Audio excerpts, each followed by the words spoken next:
Offshore lies at the heart of the modern economy.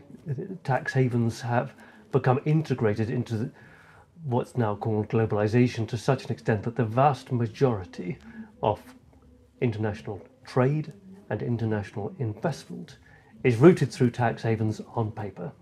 And this is for two purposes. First of all, it's to evade or avoid tax, and secondly, it's to evade or avoid regulation. The extraordinary thing is how little attention has been paid to this by the political communities, and probably because these tax havens are protected and supported by the most powerful countries in the world.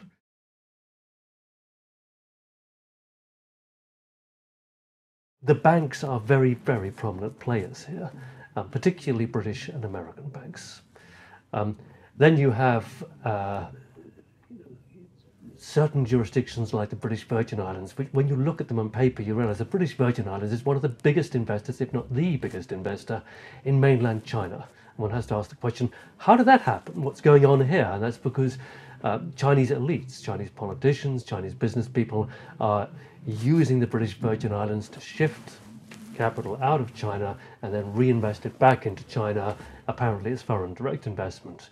And if you look at the case of India, you'll see that India has a similar structure where the vast majority of foreign direct investment going into India comes from Mauritius, another tax haven in the Indian Ocean. What's going on there? Again, the Indian elites by and large have shifted their capital offshore and reinvested it back into India, apparently as foreign direct investment. Why do they do this? Because they can get all the tax breaks that go with foreign direct investment. In my own research, looking, for example, at Barclays' activities in Africa, you'll see that Barclays have been very influential in trying to push African politicians to create offshore financial centres in Ghana, for example, in Botswana, in Kenya.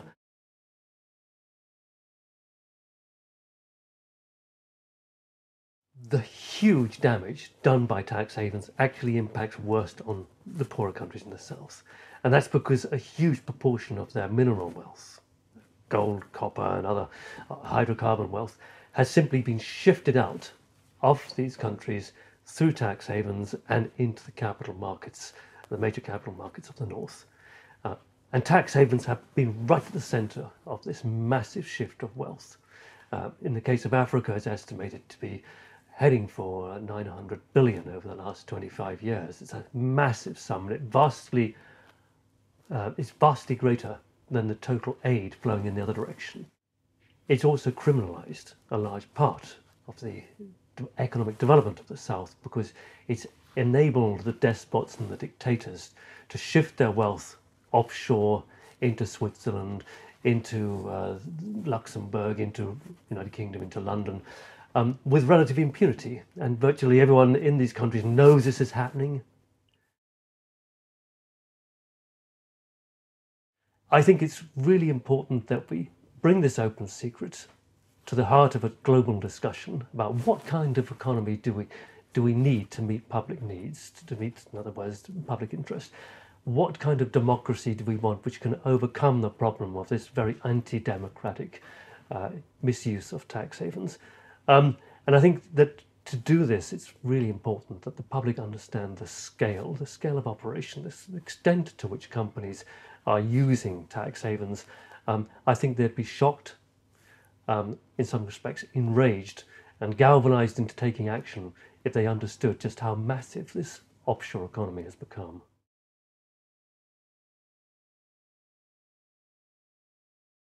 The City of London, in particular, wanting to rebuild its preeminent position in the global financial markets by acting as an offshore financial centre and tax haven.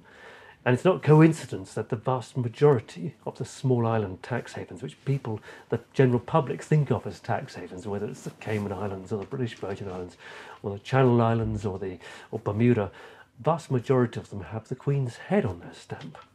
And that's not coincidence, because this was a purposeful, carefully constructed process of the City of London recreating its preeminence by creating all of these satellite centres which would attract money from different parts of the world and feed it through into London.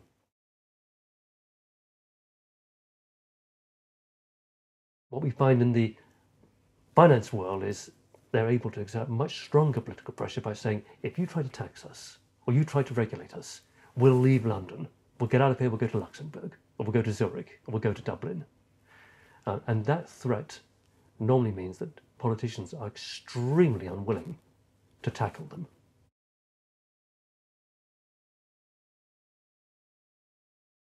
If you ever go to the Cayman Islands as a journalist, don't ever start asking questions, any questions at all, because the law provides for anyone who asks any questions which might lead to the revealing of secrets is themselves guilty of a crime.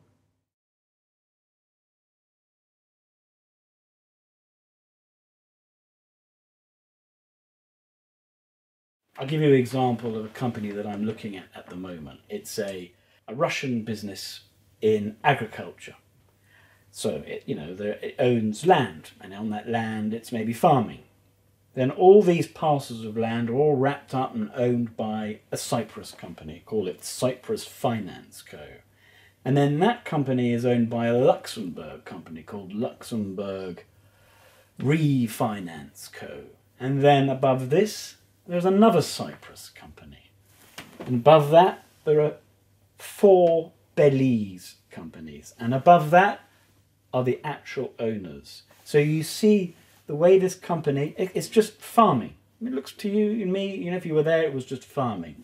But that farming, that real world onshore activity, has been networked, mediated through all these different levels, all these networks of tax havens, all these networks of tax exchange agreements.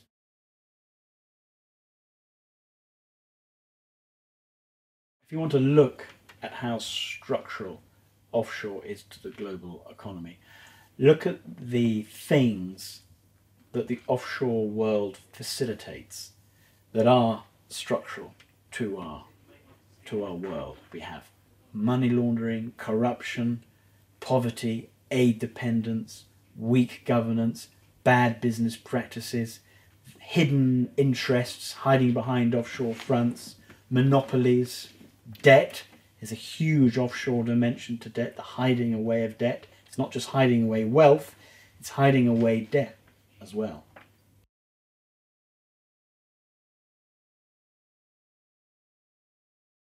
There must be transparency about where money is, who owns it, where it's structured, who's owed what, who's opening a company, who owns a company. Why not?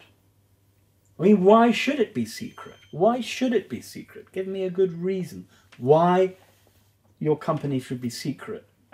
Your ownership of your company should be secret unless you're doing something you shouldn't be doing.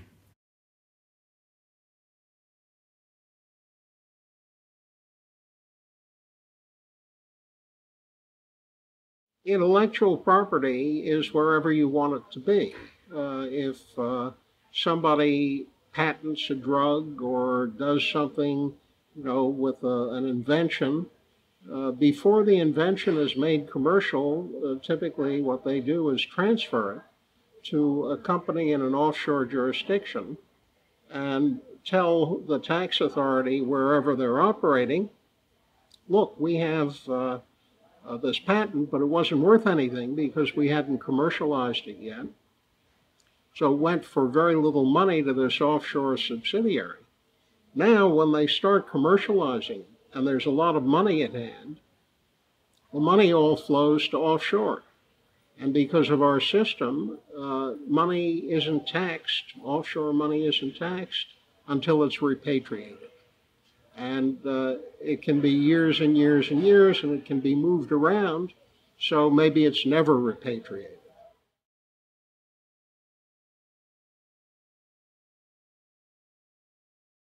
We've just had the situation where an American company, the largest U.S. bank, J.P. Morgan Chase, lost somewhere between $2 and $9 billion.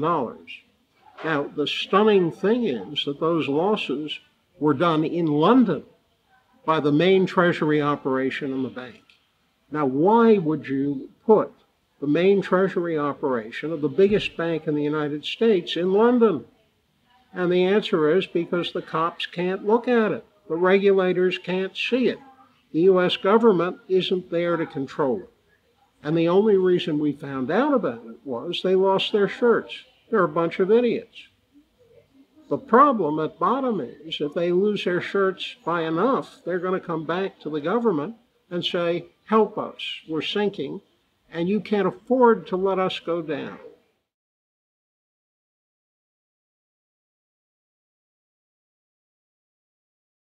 It is a competitor of foreign corporation business.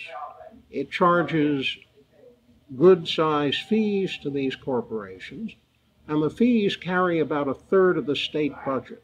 So Delaware is unique in the United States in not having a sales tax, and I don't believe it has an income tax either.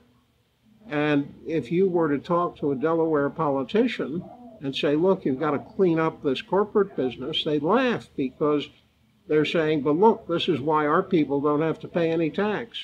Well, the answer ought to be, well, the rest of us are paying a lot of tax money, so maybe you should clean up your act so we don't have to pay as much. Delaware doesn't get the capital in Delaware. All it has is the corporate structure.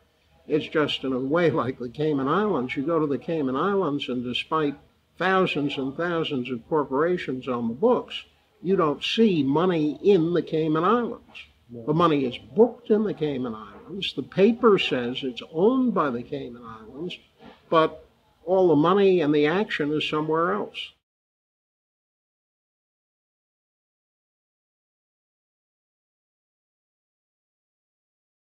We're already starting to see, I think, the beginnings of high-frequency company formation.